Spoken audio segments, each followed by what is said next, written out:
ഈ പഠിക്കാനിരിക്കുമ്പോൾ മാത്രം കയറി വരുന്ന ചില കാര്യങ്ങളുണ്ട്. കുറച്ച് നേരം ഫോണിൽ കളിക്കുക, കുറച്ച് നേരം ടി വി കാണുക, പഠിക്കാനുള്ളത് അവിടെ മൂടി വെച്ചിട്ട് പോയിട്ട് വേറെ എന്തെങ്കിലും വായിക്കുക, അതൊന്നും അല്ലെങ്കിൽ ഇതുപോലെ എന്തെങ്കിലുമൊക്കെ വരച്ചിരിക്കുക. അതൊക്കെ നിങ്ങൾക്കും ഉണ്ടാവില്ലേ? എനിക്കും ഉണ്ടേനും.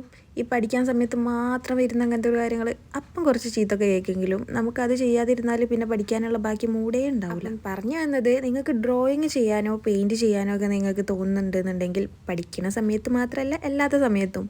അപ്പം വലിയ വലിയ പെയിൻറ്റിംഗ് ഒന്നും ചെയ്യാൻ മൂടില്ലെങ്കിൽ ഇതുപോലെ ചെറിയൊരു പേജ് എടുക്കുക, എന്നിട്ട് അതിൽ ചെറിയ ചെറിയ എന്തെങ്കിലും ക്യൂട്ടായിട്ടുള്ള പിക്ചേഴ്സ് വരയ്ക്കുക.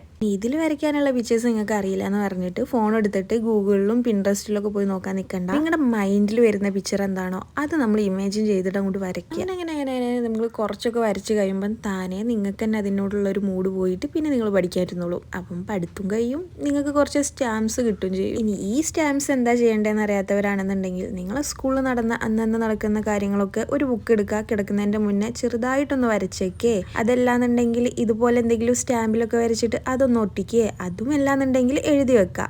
അതിൻ്റെ കൂടെ ഈ സ്റ്റാമ്പും കൂടി ഒട്ടിക്കാമല്ലോ. അപ്പം എങ്ങനെയുണ്ട്? ലൈക്കും സബ്സ്ക്രൈബും മറക്കണ്ട.